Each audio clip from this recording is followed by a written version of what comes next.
새까만 얼굴에 길쭉한 흰 눈만이 묘하게 떠올라 있었다.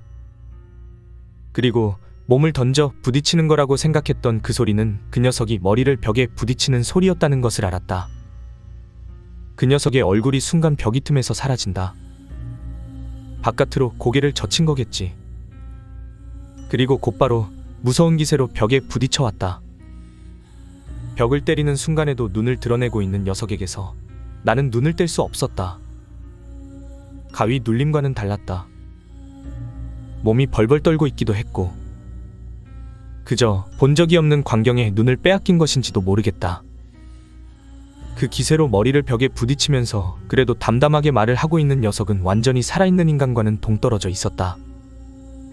결국 그 녀석은 우리들이 보이지 않았는지 틈새의 장소에서 한참을 머리를 부딪히다가 다시 왼쪽으로 이동했다. 내 머릿속에 남은 광경이 소리와 동화되어 그 녀석이 밖에서 머리를 부딪히는 모습을 선명하게 상상할 수 있었다. 솔직히 그 녀석이 얼마나 거기에 있었는지 나는 전혀 기억나지 않는다. 머릿속에 환영과 현실에 구별이 되지 않는 상태였던 것이다. 나중에 들은 이야기로는 그 녀석이 없어지고 나서 쥐죽은 듯 조용해진 뒤에도 3명 모두 잠자코 있었다고 한다. A는 경계했기 때문, B는 두려움으로 움직일 수 없었기 때문, 그리고 나는 환영 속에서 연장전이 벌어지고 있었기 때문.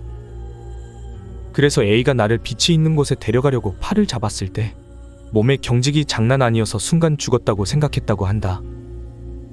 진심으로 사후 경직이라고 생각했다. B는 B대로 공포로 너무 심하게 이를 악물었기에 잇몸에서 피를 흘렸다. A만큼은 역시 모습을 보지 못했다. 그리고 그 녀석은 거기에서 멀어져 갈 때 까마귀처럼 깍 이런 소리를 냈다고 한다. 그 소리는 A에게만 들렸다고. 그 녀석의 2차례의 습격이 있었기에 그 후 우리들의 긴장의 끈은 느슨해질 수 없었다. 단지 주변에 신경을 집중하고 있을 뿐 몸이 따라주는 것은 아니었다. 모두 고개를 숙인 채로 서로를 바라보는 일조차도 없었다. B는 앉은 채로 소변을 줄줄 흘리고 있었지만 A와 나는 그런 건 아무렇지도 않았다. 그렇게 밤이 길다고 생각한 적은 난생 처음이었다. 초췌한 얼굴을 본 것도 보인 것도 물론 사람이 아닌 것의 모습을 본 것도 모든 것을 생생하게 기억하고 있고 지금도 잊을 수 없다. 온도의 틈 사이로 빛이 새어 들어왔기에 날이 밝았다는 걸 알았는데도 우리들은 얼굴을 들지 못하고 그저 앉아 있었다. 참새의 울음소리도 멀리서 들려오는 민가의 생활소음도 모두가 내 심장에 들어와 박히고 있었다. 여기에서 나와서 살아갈 수 있는 건가? 진심으로 그렇게 생각했을 정도다. 본격적으로 햇빛이 안쪽에 비춰왔을 무렵 멀리서부터 이쪽으로 다가오는 발소리가 들렸다. 우리들은 완전히 경계하는 태세에 들어갔다. 발소리는 바로 근처까지 다가왔고 온도의 뒷면에 있는 출입문 앞에서 멈췄다. 숨을 가쁘게 들이쉬고 있자 철컥철컥 소리가 났고 끼익 소리를 내며 문이 열렸다. 거기에 서 있었던 것은 스님이었다. 스님은 우리들의 모습을 발견한 순간 정말 열심히 잘 해냈습니다. 라고 말했다. 그때의 스님의 눈은 나는 평생 잊지 못할 것이다. 정말로 부드러운 눈이었다. 나는 무의식 중에 긴장이 풀어졌다. 그리고 나이값도 못하고 펑펑 울었다. 스님은 우리들의 땀과 소변투성이의 온도에 서슴없이 들어왔고 그리고 우리들의 어깨를 한 사람 한 사람 품어 안았다. 그때 스님의 승복에서는 왠지 그리운 향냄새가 났고 아, 우리들 살아있구나 라고 진심으로 생각했다. 그래서 또다시 나는 어린아이라도 된 듯 울었다. 잠시 후에도 일어서지 못하는 나를 보고 스님은 아저씨를 불러다 주었다. 그리고 2명의 어깨를 안고 부축되어서 어제 갔던 외딴 집으로 향했다. 향하던 도중에 오면서 봤던 큰 절의 옆을 지나쳤는데 그때 우리들 3명은 어떤 소리를 들었다. 낮은 그리고 갑자기 높아지고 외치는 사람의 목소리였다. 지비연관에 도착하자 귓가에 A가 속삭였다. 아까 그거 말이야, 여주인 목소리 아냐? 설마 했지만 확실히 여주인의 목소리로 들리지 않는 것도 아니었다. 하지만 나는 그런 걸 생각하고 있지 못할 만큼 지쳐 있었다. 집에 빨리 들어가고 싶었을 뿐이었는데 현관에 나온 여자가 굉장히 불쾌하게 우리들을 쳐다보면서 바로 목욕하러 들어가. 라고 말했다. 뭐 어쩔 수 없다. 왜냐하면 우리들 그 정도로 악취를 풍겨댔거든. 그리고 우리들 3명은 사이좋게 목욕을 했다. 뭐 무서웠으니까. 갑자기 혼자가 될 용기는 역시 없었다. 욕실에서 올라가니 낯익은 다담이 방으로 통했고 거기에 3장의 이불이 깔려 있었다. 먼저 자라 라고 하는 것 같았다. 이곳은 안전하다고 내심 믿고 있었기도 하고 극한으로 지쳐있던 탓도 있었다. 일단은 그렇다고 할까, 이론보다 우선 먼저 몸이 움직여서 우리들은 이불에 얼굴을 파묻고 그대로 정신을 잃고 잤다. 나는 잠이 들면서 아무래도 좋은 일을 생각했다. 일어나면 그 녀석들한테 우리들은 돌아간다고 전화해야겠네. 여행 준비로 대기하던 친구 2놈은 우리들이 지금 이런 상황이 닥친지는 모를 테니까. 물론 모처럼 기대하던 여행 계획이 깨져버렸다는 것도.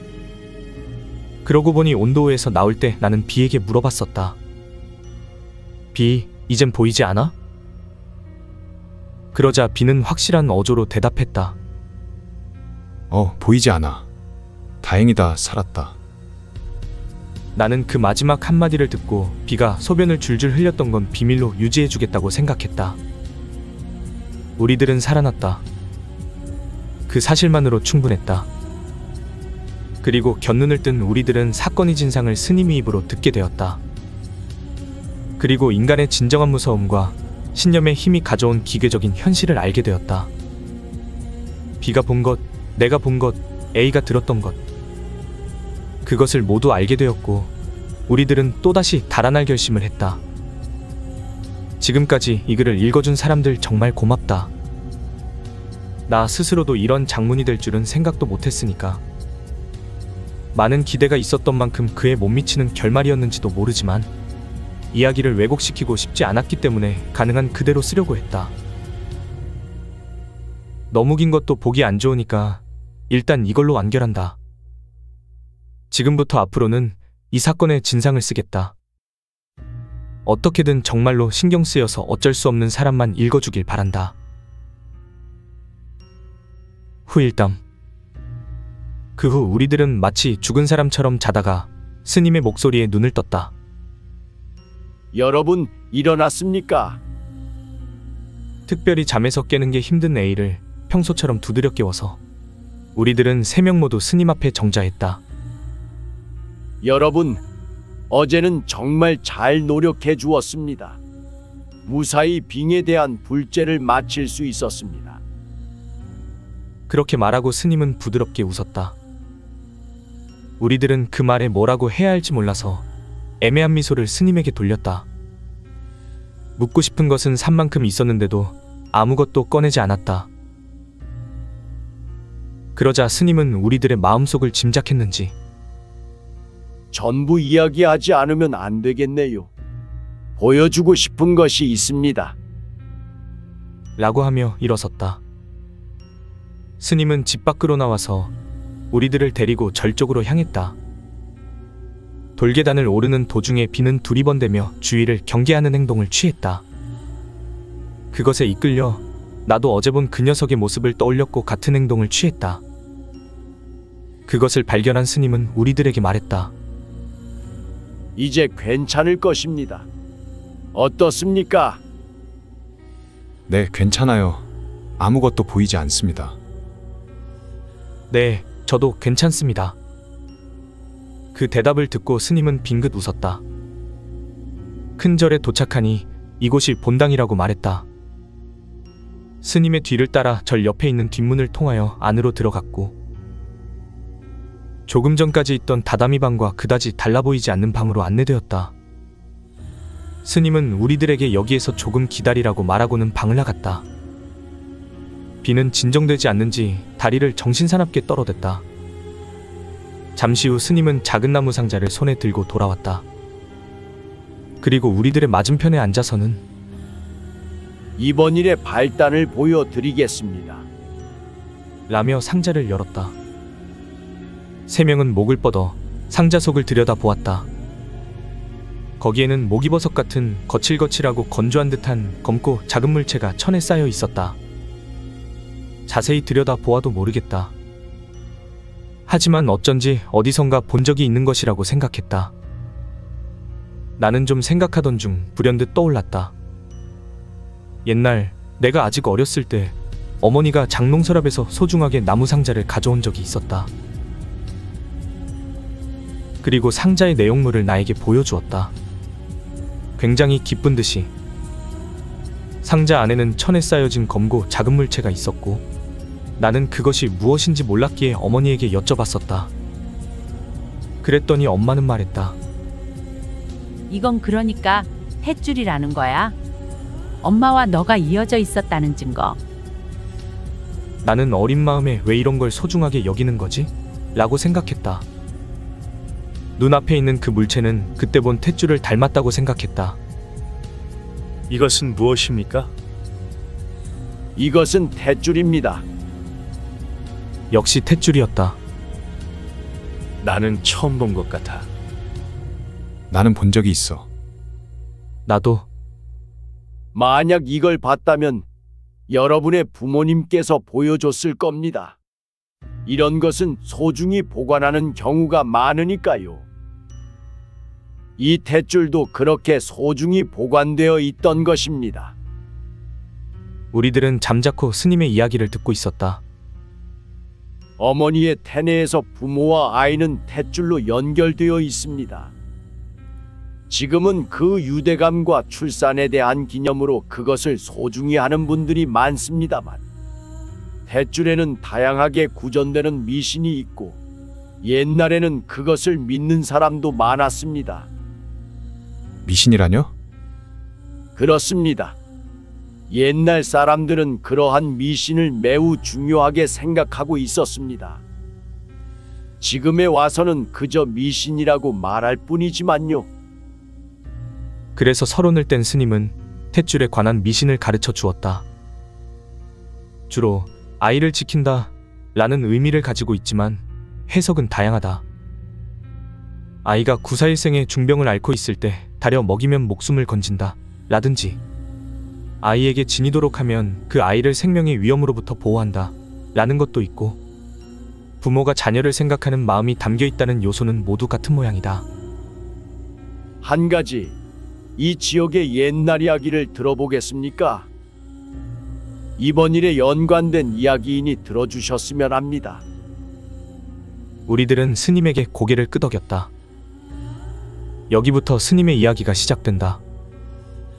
상당히 길어서 정확히 기억나지 않아 곳곳에 빠진 부분이 있을지도 모른다. 이 땅에 사는 사람도 탯줄에 얽힌 구전을 깊이 믿고 있었습니다. 지방 풍습으로 이 지역에서는 옛날부터 고기잡이를 생업으로 생활하는 사람이 많이 있었습니다. 어부의 집에 아이가 태어나면 그 아이는 철이 들 무렵부터 부모와 함께 바다에 나가게 됩니다. 여기에서는 그것이 지극히 평범한 관습이었다고 합니다. 고기잡이는 위험을 수반하는 일이기 때문에 우리 아이의 귀가를 기다리는 어머니의 마음이란 제게는 헤아릴 수도 없는 것으로 그것은 매우 깊고 괴로웠겠지요. 어머니들은 어느덧 우리 아이에게 부적으로 탯줄을 지니도록 했습니다. 바다에서의 위험으로부터 생명을 지켜주도록. 그리고 행방불명이 된 우리 아이가 부모에게로 되돌아올 수 있도록. 되돌아온다? 나는 무심코 끼어들었다. 그렇습니다. 아직 몸이 작은 아이는 파도에 휩쓸려 버리는 일도 많았다고 들었습니다.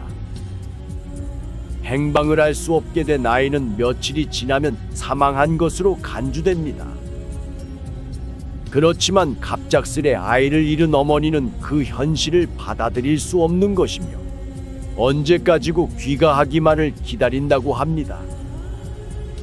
그렇게 해서 언제부터인가 자식에게 지니게 한 탯줄에는 태어나기 전에 자신과 아이가 연결되어 있던 것처럼 아이가 어디에 있든 자신의 곁으로 돌아오게 되도록 이라는 생명줄이여 가리라는 의미를 내포하게 된 것이라고 말합니다. 아이러니한 이야기라고 생각했다.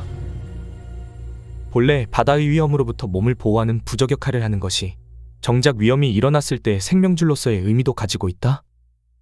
어머니는 어떤 마음으로 아이를 내보내고 있었던 것일까? 실제로 탯줄을 지니게 한 아이가 행방불명이 되었을 때 무사히 돌아오지는 않았다고 합니다. 그러나 어느 날 아이가 돌아왔다 라고 눈물을 흘리며 기뻐하는 한 명의 어머니가 나타났습니다. 이를 들은 주위의 사람은 그 말을 믿어주지 않았고 드디어 미쳐버렸군 이라며 불쌍히 여겼다고 합니다. 왜냐하면 그 어머니가 바다에서 자식을 잃은 것은 3년 전의 일이었기 때문입니다. 어딘가에 떠밀려가서 지금까지 살아있었다는 이야기가 아닌가요? 글쎄요. 처음에는 그렇게 생각했던 사람도 있었겠지요. 그리고 어머니에게 아이의 모습을 보여달라고 말한 사람도 있었습니다. 그래서요? 어머니는 그에게 말했다고 합니다. 이제 조금 있으면 보일 테니까 기다리라고. 무슨 뜻인 거지? 돌아왔다면 보일 거 아냐? 나는 이때 원인 모를 소름이 끼쳤다. 물론 그 말을 듣고 마을 사람은 믿지 못했을 테지만 아이를 잃은 후 계속 알아누워 있던 어머니를 본 면전에서 더욱 몰아붙일 수 없기에 그대로 물러설 수밖에 없었다고 합니다. 그러나 다음날 똑같이 말하며 기뻐하는 다른 어머니가 나타난 것입니다. 그리고 그 어머니도 자식의 모습을 아직은 보일 수 없다는 취지의 이야기를 했습니다. 마을 사람들은 당황하기 시작했습니다. 전날의 어머니는 이미 남편이 없었기 때문에 사실을 확인할 길이 없었지만 다른 어머니는 남편이 있었습니다. 그래서 마을 사람들은 이 남편에게 진상을 확인하기 위하여 이야기를 듣게 되었다고 합니다. 그러자 남편이 말했습니다. 그런 이야기는 모른다라고. 어머니의 기쁨과는 반대로 아버지는 그 사실을 전혀 몰랐습니다. 마을 사람들이 더 파고들려 하자 남의 집안일에 깊이 관여하지 마 라며 결국 화내버렸다고 합니다. 그것도 그럴 것이다. 주변 사람들이 집안일을 이래저래 물어대면 좋게 생각할 수 없겠지 라고 생각했다. 그 후 며칠 지났을 때 어느 마을 사람이 먼저 아이가 돌아왔다고 말한 어머니가 어젯밤에 자식을 데리고 해변을 걷는 모습을 보았다고 말했습니다. 어두워서 별로 잘 보인 건 아니지만 손을 잡고 옆에 있는 아이에게 말을 거는 그 모습은 정말 행복해 보였다고. 이 이야기를 들은 마을 사람들은 모두 지금까지의 잘못을 사과하려고 그 어머니의 집에 찾아가기로 했습니다. 집에 도착하니 안에서 만면의 미소를 띤 어머니가 얼굴을 내밀었다고 합니다. 마을 사람들은 그날 온 이유를 말하고 몇몇은 고개를 숙였다고 합니다. 그러자 어머니는 전혀 개의치 않습니다. 이 아이가 돌아왔다는 그것만으로 그저 행복합니다. 라며 문의 안쪽에 숨어있던 아이의 손을 끌어당겨 모두의 앞에 보였다고 합니다. 그 순간 마을 사람들은 그 자리에서 얼어붙었다고 합니다. 그 아이의 피부는 온몸이 청자색이었다고 합니다. 그리고 몸은 있을 수 없는 것처럼 부풀어 있었고 부어오른 눈꺼풀 사이로 흰눈이 들여다 보였으며 간신히 보이는 검은 눈동자는 좌우 다른 방향을 향하고 있었다고 합니다. 그리고 입에서 뭔가 거품 같은 것을 불어내며 어머니에게 말을 걸며 기괴한 소리를 내고 있었다고 합니다. 그것은 마치 까마귀의 울음소리 같았다고 합니다. 마을 사람들은 아이의 괴성에 화답하며 부드럽게 웃으며 머리칼이 죄다 빠져버린 머리를 사랑스럽게 쓰다듬는 어머니의 모습을 보고 공포에 질려 모두 그 자리에서 도망쳐버렸다고 합니다. 뿔뿔이 도망간 마을 사람들은 그날 저녁 촌장의 집에 모였습니다. 뭔가 정체 모를 것을 본 공포는 누구도 가라앉지 않았고 그것을 들은 촌장은 자신의 능력으로는 어렵다 판단하여 모두를 데리고 주지에게 가기로 했습니다. 그 주지라는 사람은 저희 조상에 해당하는 사람인 듯합니다. 상담을 받은 주지는 사건의 중대함을 깨닫고 곧바로 어머니에게 갔습니다. 그리고 어머니 옆을 따라온 아이를 보자마자 엄마를 집에서 끌어 절로 데려고 돌아갔다고 합니다. 그 사이에도 그 아이는 주지와 어머니의 뒤를 계속 따라오며 기괴한 소리를 질렀다고 합니다. 절에 도착해서 우선 결계를 강하게 친 방으로 어머니를 들여보내고는 이야기를 들으려고 했습니다. 그러나 한순간이라도 아이와 떨어진 어머니는 그 불안 때문인지 제대로 이야기를 할 수 있는 상태가 아니었다고 합니다. 결국은 아이를 돌려달라고 주지를 향해 서슬이 시퍼런 고함을 꽥꽥 질러댔다고 합니다. 그래서 어떻게 되었습니까? 자식을 생각하는 어머니는 강합니다. 주지가 진심으로 제압하려 한 그 힘을 내동댕이 쳐버리고 그대로 절을 뛰쳐나와 버렸다고 합니다. 스님은 조금 안타까운 표정으로 그렇게 말했다. 그 후 마을 사람과 종자 몇 명인가 데리고 어머니의 집으로 갔는데 거기에 엄마와 아이의 모습은 없었다고 합니다. 그리고 집안은 뭔지 알 수 없는 표가 곳곳에 붙어 있었고 방 한 구석에는 썩은 음식물 쓰레기가 담겨져 있어 냄새가 자욱했다고 합니다. 이때 나는 생각했다. 그 여관에 2층에서 본 것과 같다고. 거기 있던 모두는 같은 것을 생각했습니다. 어머니는 아들을 잃은 슬픔으로 여기에서 뭔가의 의식을 행하고 있었다고. 그리고 믿을 수 없는 일이지만 그 산물로 그와 같은 것이 태어났다고. 그런 생각을 깨달은 마을 사람들은 어머니의 행방을 마을 전체가 한마음이 되어 수색했습니다. 주지는 곧 종자를 데리고 또 한 사람의 어머니의 집으로 향했지만 이쪽도 이미 늦었던 상태였다고 합니다. 정체 모를 것에게 말을 거는 자식의 이름을 부르는 어머니를 두려워하는 아버지. 그 광경을 본 주지는 불경을 외우면서 그것에 다가가려 했지만 아이를 지키는 어머니는 주지에게 희게 번뜩이는 눈을 향하고는 기괴한 소리를 지르며 위협했다고 합니다. 현실성 없는 이야기였는데 왠지 굉장한 땀이 나왔다. 마을 사람들은 공포로 한 걸음도 접근할 수 없었다고 합니다. 그러나 스님과 그 종자는 스스럼 없이 그 어머니와 그것에게 접근하여 흥분하는 어머니를 붙잡아 절에 데리고 갔습니다. 날뛰는 어머니를 붙잡고 뒤에서 따라오는 것에게 경을 주창하며 길에 소금을 뿌리면서 조금씩 진행했다고 합니다. 절에 도착한 주지는 어머니를 온도 위에 데려가 몸을 묶고 그 안에 가뒀다고 합니다. 그런 일을 비가 가여워하는 말을 했다. 어쩔 수 없었습니다. 부모와 자식을 떼어 놓는 것이 선결이었고 그렇지 않으면 아무것도 할 수 없었던 것입니다. 스님이 한 일은 아니었지만 비는 스님으로부터 고개를 돌렸다.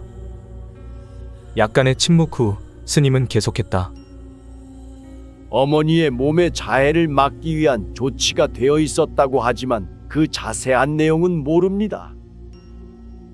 그 후 온도 주위에 금주를 감고 주지를 포함한 무리는 그 주위를 둘러싸고 앉아 경을 외우기 시작했습니다.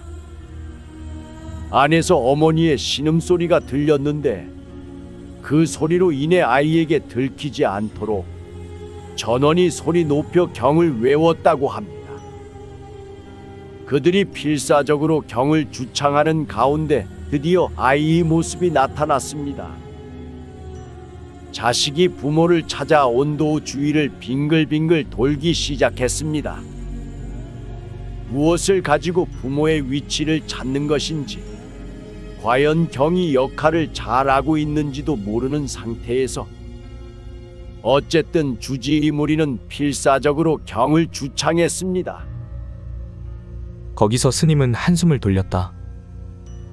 그래서 어떻게 되었습니까? 비가 두려움이 섞인 목소리로 물었다. 온도 주위를 맴돌던 그것은 서서히 걷는 것을 그만두고 네 발로 걷기 시작했다고 합니다. 그 후 사지의 관절을 크게 굽혀 거미처럼 땅을 기어다녔고 그것은 마치 인간의 퇴화를 보는 것 같았다고 합니다. 다음으로는 뭔가 신음소리를 높여 지른다고 생각했는데 그것은 사지가 사라지고 애벌레 같은 형태가 되어 뒹굴었다고 합니다.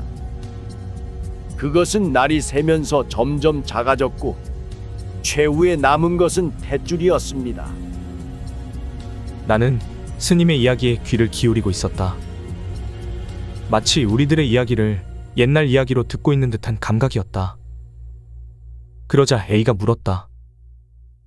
혹시 그 탯줄이 그러자 스님은 조용히 대답했다. 오늘 아침 온도우 안쪽의 바위 위에 널려 있던 것입니다.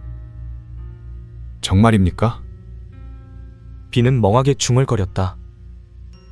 왜 우리들이었던 겁니까? 자세한 사정은 모르겠습니다. 이 사원은 대대로 주지 스님들의 수기가 남아 있습니다만 어머니가 아닌 사람들에게 이런 현상이 일어난 사례는 존재하지 않았습니다. 무엇보다 중요한 어머니가 행한 의식에 대해서 여전히 수수께끼에 쌓인 채입니다. 어머니에게 묻지 않은 건가요? 묻지 않았던 것이 아니라 묻지 못했던 것입니다. 멍하니 있으니 스님은 다시 말했다. 스님들이 온도우를 열어 안을 확인했을 때 지치고 탈진한 어머니가 있었다고 합니다. 아이를 찾아 밤새도록 소리치고 있었던 것이지요. 곧 어머니를 밖으로 들쳐업고 나가서 치료를 했지만 눈을 떴을 때 어머니는 완전히 제정신을 잃은 뒤였습니다. 두 번이나 아이를 잃은 슬픔으로 혹은 뭔가의 화를 불러일으킨 것인지는 알 수 없었습니다. 그리고 마을 사람들이 수색했던 또 한 사람의 어머니의 소식이 하룻밤 경을 읽고 지쳐있는 스님들에게 발견되었다는 소식이 도착했다고 합니다. 근처 바닷가에 시체로 발견되었다고. 어머니는 온몸을 무언가에 물어찢겨져 있었고 반면에 얼굴은 매우 행복해 보였다 합니다. 무슨 일이 일어났는지는 알 수 없지만 주지의 수기에는 이렇게 적혀 있었습니다. 자식에게 먹혀버린 어머니의 마지막은 만면의 미소였다. 믿을 수 없는 이야기지만 우리들은 스님의 말 하나하나를 그대로 삼켰다. 시신이 발견된 어머니의 집은 마을 사람들이 상의해서 허물게 되었는데 그때 집안에서 어머니가 쓴 것으로 보이는 메모가 발견되었다고 합니다. 그렇게 말하고 스님은 그 메모의 내용을 우리들에게 보여주었다. 간단하게 말하면 의식의 시작으로부터 자식을 기록한 성장일지와 같은 것이었다. 몇 월 며칠 당을 만들기 시작했다. 몇 월 며칠 변화 없음. 몇 월 며칠 아들 유스케가 돌아왔다. 몇 월 며칠 거동이 어려운 상태. 몇 월 며칠 손발이 났다. 몇 월 며칠 네 발로 움직였다. 몇 월 며칠 말을 했다. 몇 월 며칠 두 발로 섰다. 이 성장 기록에 어머니의 심정이 빽빽이 적혀 있었다고 한다. 덧붙여서 또 한 사람의 어머니는 다락방에 당을 만들고 있던 것 같아서 아버지는 그 존재를 전혀 눈치채지 못했다고 한다. 나도 모든 것을 이해하고 있다고는 말할 수 없습니다만 이 어머니의 성장 기록과 주지의 수기를 비교하면 그것은 자신의 성장 과정을 거스르는 것 같은 모양으로 퇴화했다고 생각하지 않습니까? 확실히 그대로라고 생각했다. 그리고 스님은 더 이상의 언급을 피하듯이 이야기를 계속했다. 이후의 수기에는 매우 드물지만 유사한 사건이 설명을 볼 수 있습니다. 하지만 그 모두의 어머니들이 언제 어떻게 이 의식을 알게 되었는지 쓰여 있지 않습니다. 그것은 모든 어머니가 목숨을 잃거나 혹은 말하지 못하는 상태가 되었음을 의미하는 것입니다. 스님은 조기에 발견할 수 없는 것을 후회하고 있다고 말했다. 이번 현상은 처음 있는 일로 저에게도 매우 황당한 일입니다. 왜 어머니가 아닌 당신이 그것을 찾아버렸는지 자식의 성장은 어머니밖에 모를 것이며 함께 생활하는 다른 사람들 또한 그것을 확인할 수도 없을 것입니다. 그런 바보 같은 말이 있겠냐? 라고 생각했다. 그리고 비가 이야기의 핵심을 깨닫고는 조심스럽게 질문했다. 그 어머니는 혹시 여주인입니까? 그렇습니다. 마키코 씨는 이 마을 출신의 사람이 아닙니다. 지금 남편인 쇼타 씨에게 시집와서 마을로 왔습니다. 아들이 한 명으로 매우 단란한 가족이었습니다. 그렇게 이야기해준 스님의 이야기는 대체로 예상할 수 있는 내용이었다. 여주인의 외아들은 몇 년 전 어느 날 바다에서 실종되었다고 한다. 대규모 수색이 있었지만 결국 행방은 찾을 수 없었다고 한다. 슬픔에 잠긴 여주인은 주위에서 위로를 받고 조금씩이지만 건강을 되찾아갔다. 여관도 나름대로 번성하고 주위도 사건에 대해 잊을 무렵 갑자기 여관 2층 부분을 폐쇄하기로 했는데 주변에서는 이상하다 생각했지만 그렇게까지 깊이 관여할 일도 아니기에 더 이상 신경 쓰지 않았다 한다. 그리고 이렇게 된 것이다. 여주인은 어디서 정보를 얻었는지 알 수 없지만 그 2층으로 이어지는 계단에 당을 만들어 거기서 의식을 하고 있었다. 그리고 그 산물이 우리들의 씌어버린 것이지만 여기가 지금까지의 사례와 다르다고 스님은 말했다.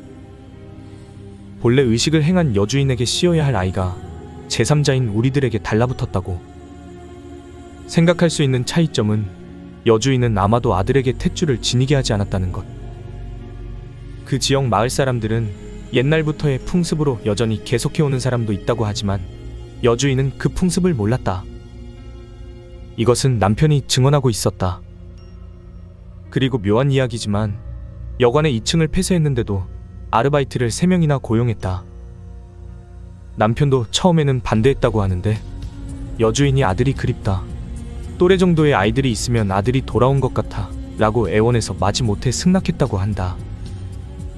이것은 스님의 추측이지만 여주인은 처음부터 돌아온 아들이 우리들을 숙주로 씌이게 될 것을 알고 있었던 게 아닌가 라는 것이었다. 결국 이러한 것들을 우리들에게 말한 뒤 스님은 이렇게 말했다. 여러분을 그 온도 위에 남긴 것은 정말 죄송하게 생각합니다. 하지만 마키코 씨와 당신들 모두를 구해야 했습니다. 당신들이 여기에 있는 동안 우리는 마키코 씨를 본당에 묶었고 선대가 그랬던 것처럼 경을 읽었습니다. 그것이 온도로 갈 것인지 본당에 올 것인지는 몰랐습니다. 즉, 우리들의 씨였다고는 하지만 지금까지의 사례로 미루어 보면 어머니인 여주인에게 위험을 미칠 것이리라 스님은 그렇게 예상했던 것이다. 나는 특별히 스님이 사과할 일이 아니라고 생각했다. 게다가 이 사람은 생명의 은인이잖아? 생각해서 비를 바라보니 어깨를 떨면서 스님을 노려보며 말하는 것이었다. 이해할 수 없잖아. 자신의 아들이 돌아온다면 다른 사람의 목숨 따위 어떻게 되어도 좋다는 거야? 남편도 알고 있었던 거지. 그런데 어째서 말해주지 않은 거야? 쇼타 씨는 몰랐습니다. 거짓말 마. 알고 있는 것 같은 눈치로 말하고 있었어. 이 이야기는 이 지역에 깊이 뿌리 내리고 있습니다. 쇼타 씨가 알고 있던 것은 전승으로 알고 있는 것입니다. 스님이 거짓말을 하는 것 같지는 않았다. 하지만 비의 흥분은 가라앉지 않았다. 웃기지 마라. 그 자식들을 만나게 해줘. 우리들은 비를 말리기 위해 필사적이었다. 스님은 미동도 하지 않고 비의 말을 조용히 듣고 있었다. 그리고 이 이야기를 하기로 결정한 시점에서 당신들에게는 모든 것을 보여드리려고 생각하고 있었습니다. 마키코 씨가 있는 곳으로 안내해 주겠습니다. 라고 말하곤 일어섰다. 스님의 뒤를 따라 조금 걸었다. 본당 안에 있을 거라고 생각했는데 복도 같은 것을 지나 별채로 안내되었다. 접근할수록 어떤 신음소리와 몇몇 사람들이 경을 외우는 목소리가 들려왔다. 그리고 그 목소리와 함께 콰당콰당하는 소리가 들렸다. 꽤 큰 소리였다. 별채의 문 앞에 이르자 그 소리는 바로 앞에서 들리고 있었고 안쪽에서 무슨 일이 일어나고 있는지 나는 내심 조마조마했다. 그리고 스님이 별채의 문을 열자 거기에는 여주인과 여주인을 둘러싼 스님들이 있었다. 우리들은 모두 아무 말도 할 수 없었다. 여주인은 왠지 펄떡이고 있었다. 새우처럼. 뭐라 설명하기 힘든데. 누운 상태로 다다미 위에서 생선처럼 몸을 휘어 펄떡펄떡하며 튀어오르고 있었다. 인간의 저런 움직임을 나는 처음 보았다. 그리고 때때로 고통스럽게 신음을 질렀다. 나는 무서워서 여주인의 얼굴을 볼 수 없었다. 솔직히 어젯밤과는 다른 하지만 동등한 공포를 느꼈다. 망연자실한 우리들에게 스님은 말했다. 이 상태가 오늘 아침부터 가라앉지 않습니다. 그러자 A가 견딜 수가 없는지 밖으로 뛰쳐나가서 일단 밖으로 나오게 되었다. 소리를 듣는 것조차 힘들었다. 바로 어제 아침에 본 여주인의 모습과는 전혀 다른 사람이었다. 거기에서 조금 떨어진 곳에서 우리들은 스님에게 물었다. 그것의 불제가 성공한 것이 아니냐고. 분명히 여러분을 부모로 생각해서 씌워온 것은 쫓아버릴 수 있었다고 생각합니다. 실제로 여러분이 여기 있고 여기에 탯줄이 있습니다. 그렇지만 그러자 갑자기 비가 말했다. 그래, 내가 본 것은 하나가 아니었어. 처음에는 무슨 말을 하고 있는지 몰랐고 한동안 나도 감이 잡히지 않았다. 비는 그때 2층 계단에서 여러 그림자를 보았다고 하지 않았나? 하나가 아니었습니까? 스님은 놀란 듯이 되물었고 비가 그렇다고 대답을 하자 다시 침묵했다. 그리고 잠시 골똘히 생각에 잠겨있다고 생각했는데 갑자기 뭔가 생각난 얼굴을 하고 우리들에게 말했다. 당신들은 홍살무늬 집에 가 계십시오. 그리고 그 방을 한 걸음도 나오지 마십시오. 나중에 사람을 보내겠습니다. 멍하니 영문을 모르는 우리들을 두고 스님은 그대로 여주인이 있는 별채로 달려갔다.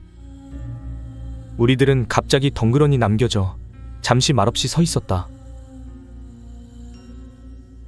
그러자 멀리서 여러 스님이 큰 천에 쌓여진 뭔가를 운반하는 것이 보였다. 그 천의 내용물이 꾸물꾸물 움직이고 가끔 경련하고 있는 것 같았다. 그 안에 있는 것은 여주인이라고 모두 생각했다. 그대로 온도로 옮겨져가는 모습을 우리들은 멍하니 보고 있었다. 문득 서로 얼굴을 마주보자 갑자기 무서워져서 우리들은 빠른 걸음으로 집으로 향했다. 거기에서는 이야기할 것이 아무것도 없을 정도로 평범했다. 집에 들어가서는 잠시 후 다른 스님이 와서 여기에서 하룻밤 지내게 라고 말했다. 그리고 그 스님도 우리들의 방에 남았다.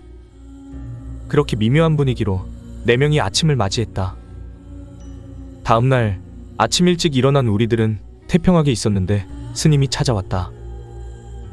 우리들은 스님이 앞에 나란히 앉아 이야기를 들었다.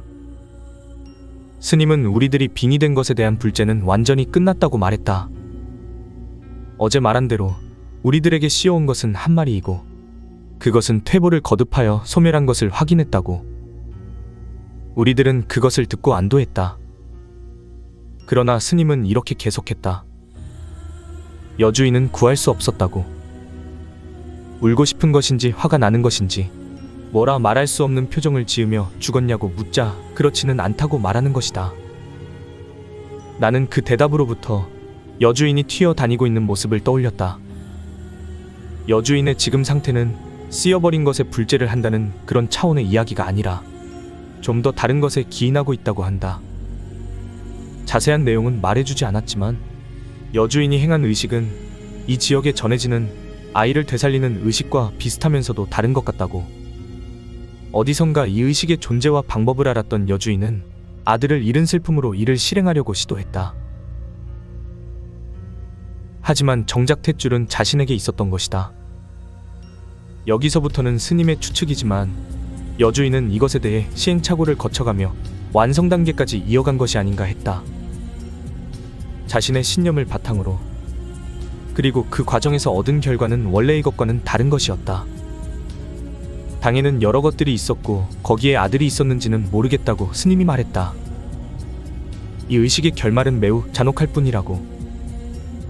그것을 잘 알면서도 어머니들은 때때로 그 금단이 영역에 발을 들여버린다. 아들을 잃은 슬픔이 어느 정도의 것인지 우리는 헤아릴 수 없지만 마음의 구멍이 뚫린 어머니가 그런 것에 매달리는 것은 어느 시대에도 있을 수 있는 일이라고. 비는 여주인이 앞으로 어떻게 되는 것인지 집요하게 물어봤지만 스님은 시종일관 아무것도 모르겠다고 하여 우리들은 완전히 갈피를 잃었다. 우리들이 스님과 이야기를 마치자 방에 남편이 들어왔다. 나는 솔직히 가슴이 철렁했다.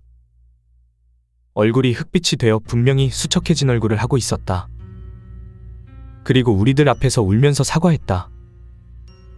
너무 울어대서 무엇을 말하고 있는지 전부 알아듣지는 못했지만 우리들은 남편의 그 모습을 보고 아무도 아무 말도 할 수 없었다.